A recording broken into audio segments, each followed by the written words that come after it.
ओम नमः शिवाय। भगवान शिव के प्रिय भक्तों, आज आप श्रवण करेंगे शिव पुराण की श्री रुद्र संहिता के प्रथम खंड के तीसरे तथा चौथे अध्याय का। तो चलिए बिना किसी विलंब के शुरू करते हैं तीसरा अध्याय। नारद जी का भगवान विष्णु से उनका रूप मांगना। सूत जी बोले, महर्षियों, नारद जी के चले जाने पर शिव जी की इच्छा से विष्णु भगवान ने एक अद्भुत माया रची। उन्होंने जिस ओर नारद जी जा रहे थे वहां एक सुंदर नगर बना दिया। वह नगर बैकुंठ लोक से भी अधिक रमणीय था। वहां बहुत से विहार स्थल थे। उस नगर के राजा का नाम शीलनिधि था। उस राजा की एक बहुत सुंदर कन्या थी। उन्होंने अपनी पुत्री के लिए स्वयंवर का आयोजन किया था। उनकी कन्या का वरण करने के लिए उत्सुक बहुत से राजकुमार पधारे थे। वहां बहुत चहल पहल थी। इस नगर की शोभा देखते ही नारद जी का मन मोहित हो गया। जब राजा शीलनिधि ने नारद जी को आते देखा तो उन्हें सादर प्रणाम करके स्वर्ण सिंहासन पर बैठाकर उनकी पूजा की। फिर अपनी देव सुंदरी कन्या को बुलाया, जिसने महर्षि के चरणों में प्रणाम किया। नारद जी से उसका परिचय कराते हुए शीलनिधि ने निवेदन किया, महर्षि, ये मेरी पुत्री श्रीमती है। इसके स्वयंवर का आयोजन किया गया है। इस कन्या के गुण दोषों को बताने की कृपा कीजिए। राजा के ऐसे वचन सुनकर नारद जी बोले, राजन, आपकी कन्या साक्षात लक्ष्मी है। इसका भावी पति भगवान शिव के समान वैभवशाली, त्रिलोकजयी, वीर तथा कामदेव को भी जीतने वाला होगा। ऐसा कहकर नारद मुनि वहां से चल दिए। शिव की माया के कारण वे काम के वशीभूत हो सोचने लगे कि राजकुमारी को कैसे प्राप्त करूं। स्वयंवर में आए सुंदर एवं वैभवशाली राजाओं को छोड़कर भला यह मेरा वरण कैसे करेगी। वे सोचने लगे कि नारियों को सौंदर्य बहुत प्रिय होता है। सौंदर्य को देखकर ही श्रीमती मेरा वरण कर सकती है। ऐसा विचार कर नारद जी फिर विष्णुलोक में जा पहुंचे और उन्हें राजा शीलनिधि की कन्या के स्वयंवर के बारे में बताया तथा उस कन्या के साथ विवाह करने की इच्छा व्यक्त की। उन्होंने भगवान विष्णु से प्रार्थना की कि वे अपना रूप उन्हें प्रदान करें ताकि श्रीमती उन्हें ही वरे। सूत जी कहते हैं, महर्षियों, नारद मुनि की ऐसी बात सुनकर भगवान मधुसूदन हंस पड़े और भगवान शंकर के प्रभाव का अनुभव करके उन्होंने इस प्रकार उत्तर दिया। भगवान विष्णु बोले, हे नारद, वहां आप अवश्य जाइए। मैं आपका हित उसी प्रकार करूंगा जिस प्रकार पीड़ित व्यक्ति का श्रेष्ठ वैद्य करता है, क्योंकि तुम मुझे विशेष प्रिय हो। ऐसा कहकर भगवान विष्णु ने नारद मुनि को वानर का मुख तथा शेष अंगों को अपना मनोहर रूप प्रदान कर दिया। तब नारद जी अत्यंत प्रसन्न होते हुए अपने को परम सुंदर समझकर शीघ्र ही स्वयंवर में आ गए और उस राज्य सभा में जा बैठे। उस सभा में रुद्रगण ब्राह्मण के रूप में बैठे हुए थे। नारद जी का वानर रूप केवल कन्या और रुद्रगणों को ही दिखाई दे रहा था। बाकी सबको नारद जी का वास्तविक रूप ही दिखाई दे रहा था। नारद जी मन ही मन प्रसन्न होते हुए श्रीमती की प्रतीक्षा कर रहे थे। हे ऋषियों, वह कन्या हाथ में जयमाला लिए अपनी सखियों के साथ स्वयंवर में आई। उसके हाथों में सोने की सुंदर माला थी। वह शुभ लक्षणा राजकुमारी लक्ष्मी के समान अपूर्व शोभा पा रही थी। नारद मुनि का भगवान विष्णु जैसा शरीर और वानर जैसा मुख देख वह कुपित हो गई और उनकी ओर से दृष्टि हटाकर मनोवांछित वर की तलाश में आगे चली गई। सभा में अपने मनपसंद वर को न पाकर वह उदास हो गई। उसने किसी के भी गले में वरमाला नहीं डाली। तभी भगवान विष्णु राजा की वेशभूषा धारण कर वहां आ पहुंचे। विष्णु जी को देखते ही उस परम सुंदरी ने उनके गले में वरमाला डाल दी। विष्णु जी राजकुमारी को साथ लेकर तुरंत अपने लोक को चले गए। यह देखकर नारद जी विचलित हो गए। तब ब्राह्मणों के रूप में उपस्थित रुद्रगणों ने नारद जी से कहा, हे नारद जी, आप व्यर्थ ही काम से मोहित हो सौंदर्य के बल से राजकुमारी को पाना चाहते हैं। पहले जरा अपना वानर के समान मुख तो देख लीजिए। सूत जी बोले, ये वचन सुनकर नारद जी को बड़ा आश्चर्य हुआ। उन्होंने दर्पण में अपना मुंह देखा। वानर के समान मुख को देखकर वे अत्यंत क्रोधित हो उठे तथा दोनों रुद्रगणों को शाप देते हुए बोले, तुमने एक ब्राह्मण का मजाक उड़ाया है, अतः तुम ब्राह्मण कुल में पैदा होकर भी राक्षस बन जाओ।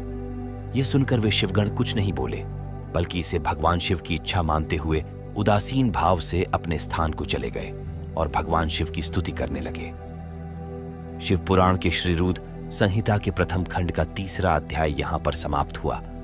अब आप श्रवण करेंगे चौथा अध्याय। नारद जी का भगवान विष्णु को शाप देना। ऋषि बोले, हे सूत जी, रुद्रगणों के चले जाने पर नारद जी ने क्या किया और वे कहां गए? इस सब के बारे में भी हमें बताइए।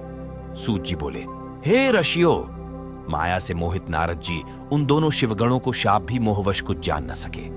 तत्पश्चात क्रोधित होते हुए वे तालाब के पास पहुंचे और वहां जल में पुनः अपनी परछाइयों देखी तो उन्हें फिर वानर जैसी आकृति दिखाई दी। उसे देखकर नारद जी को और अधिक क्रोध चढ़ाया। वे सीधे विष्णुलोक की ओर चल दिए। वहां पहुंचकर भगवान विष्णु से वे बोले, हे हरि, तुम बड़े दुष्ट हो। अपने कपट से विश्व को मोहने वाले तुम दूसरों को सुखी होता नहीं देख सकते। तभी तो तुमने सागर मंथन के समय मोहिनी का रूप धारण कर दैत्यों से अमृत का कलश छीन लिया था और उन्हें अमृत की जगह मदिरा पिलाकर पागल बना दिया था। यदि उस समय भगवान शंकर दया करके विष को न पीते तो तुम्हारा सारा कपट प्रकट हो जाता। तुम्हें कपटपूर्ण चालें अधिक प्रिय हैं। भगवान महादेव जी ने ब्राह्मणों को सर्वोपरि बताया है। आज तुम्हें मैं ऐसी सीख दूंगा जिससे तुम फिर कभी कहीं भी ऐसा कार्य नहीं कर सकोगे। अब तक तुम्हारा किसी शक्तिशाली मनुष्य से पाला नहीं पड़ा है, इसलिए तुम निडर बने हुए हो, परंतु अब तुम्हें तुम्हारी करनी का पूरा फल मिलेगा। माया मोहित नारद जी क्रोध से खिन्न थे। वे भगवान विष्णु को शाप देते हुए बोले, विष्णु, तुमने स्त्री के लिए मुझे व्याकुल किया है। तुम सभी को मोह में डालते हो। तुमने राजा का रूप धारण करके मुझे छला था, इसलिए मैं तुम्हें शाप देता हूं कि तुम्हारे जिस रूप ने कपटपूर्वक मुझे छला है, तुम्हें वही रूप मिले। तुम राजा होगे और इसी तरह स्त्री का वियोग भोगोगे जिस तरह मैं भोग रहा हूं। तुमने जिन वानरों के समान मेरी आकृति बना दी है, वही वानर तुम्हारी सहायता करेंगे। तुम दूसरों को स्त्री वियोग का दुख देते हो, इसलिए तुम्हें भी यही दुख भोगना पड़ेगा। तुम्हारी स्थिति अज्ञान से मोहित मनुष्य जैसी हो जाएगी। अज्ञान से मोहित नारद जी का शाप विष्णु भगवान ने स्वीकार कर लिया। तत्पश्चात उन्होंने महालीला करने वाली मोहिनी माया को समाप्त कर दिया। माया के जाते ही नारद जी का खोया हुआ ज्ञान लौट आया और उनकी बुद्धि पहले की तरह हो गई। उनकी सारी व्याकुलता चली गई तथा मन में आश्चर्य उत्पन्न हो गया। यह सब जानकर नारद जी बहुत पछताने लगे और अपने को धिक्कारते हुए भगवान विष्णु के चरणों में गिर पड़े और उनसे क्षमा मांगने लगे। नारद जी कहने लगे कि मैंने अज्ञानवश होकर और माया के कारण आपको जो शाप दे दिया है वह झूठा हो जाए। भगवान, मेरी बुद्धि खराब हो गई थी जो मैंने आपके लिए बुरे वचन अपनी जबान से निकाले। मैंने बहुत बड़ा पाप किया है। हे प्रभु, मुझ पर कृपा कर मुझे ऐसा कोई उपाय बताइए जिससे मेरा सारा पाप नष्ट हो जाए। कृपया मुझे प्रायश्चित का तरीका बताइए।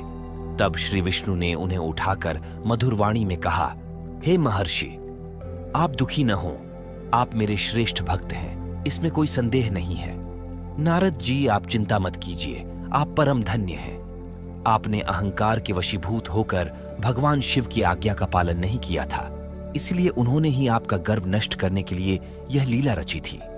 वे निर्गुण और निर्विकार हैं और सत, रज और तम आदि गुणों से परे हैं। उन्होंने अपनी माया से ब्रह्मा, विष्णु और महेश तीनों रूपों को प्रकट किया है। निर्गुण अवस्था में उन्हीं का नाम शिव है। वे ही परमात्मा, महेश्वर, परब्रह्म, अविनाशी, अनंत और महादेव नामों से जाने जाते हैं।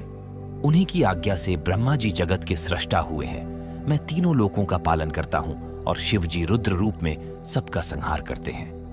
वे शिव स्वरूप सबके साक्षी हैं। वे माया से भिन्न और निर्गुण हैं। वे अपने भक्तों पर सदा दया करते हैं। मैं तुम्हें समस्त पापों का नाश करने वाला, भोग एवं मोक्ष प्रदान करने वाला उपाय बताता हूं। अपने सारे शकों एवं चिंताओं को त्याग कर भगवान शंकर की यश और कीर्ति का गुणगान करो और सदा अनन्य भाव से शिव जी के शतनाम स्तोत्र का पाठ करो। उनकी उपासना करो तथा प्रतिदिन उनकी पूजा अर्चना करो। जो मनुष्य शरीर, मन और वाणी द्वारा भगवान शिव की उपासना करते हैं, उन्हें पंडित या ज्ञानी कहा जाता है। जो मनुष्य शिव जी की भक्ति करते हैं, उन्हें संसार रूपी भव सागर से तत्काल मुक्ति मिल जाती है। जो लोग पाप रूपी दावानल से पीड़ित हैं, उन्हें शिव नाम रूपी अमृत का पान करना चाहिए। वेदों का पूर्ण ज्ञान प्राप्त करने के पश्चात ही ज्ञानी मनुष्यों ने शिव जी की पूजा को जन्म मरण रूपी बंधनों से मुक्त होने का सर्वश्रेष्ठ साधन बताया है। इसलिए आज से ही रोज भगवान शिव की कथा सुनो और कहा करो तथा उनका पूजन किया करो। अपने हृदय में भगवान शिव के चरणों की स्थापना करो तथा उनके तीर्थों में निवास करते हुए उनकी स्तुति कर उनका गुणगान करो। इसके बाद नारद जी, तुम मेरी आज्ञा से अपने मनोरथ की सिद्धि के लिए ब्रह्मलोक जाना। वहां अपने पिता ब्रह्मा जी की स्तुति करके उनसे शिव महिमा के बारे में पूछना। ब्रह्मा जी शिव भक्तों में श्रेष्ठ हैं। वे तुम्हें भगवान शंकर का महात्म्य और शतनाम स्तोत्र अवश्य सुनाएंगे। आज से तुम शिव भक्ति में लीन हो जाओ, वे अवश्य तुम्हारा कल्याण करेंगे। ये कहकर विष्णु जी अंतर्धान हो गए। भगवान शिव के प्रिय भक्तों, शिव पुराण कथा के श्री रुद्र संहिता के प्रथम खंड का दूसरा अध्याय समाप्त होता है। अगली वीडियो में आप श्री रुद्र संहिता के प्रथम खंड के 5वें अध्याय का श्रवण करेंगे। तब तक के लिए हर हर महादेव।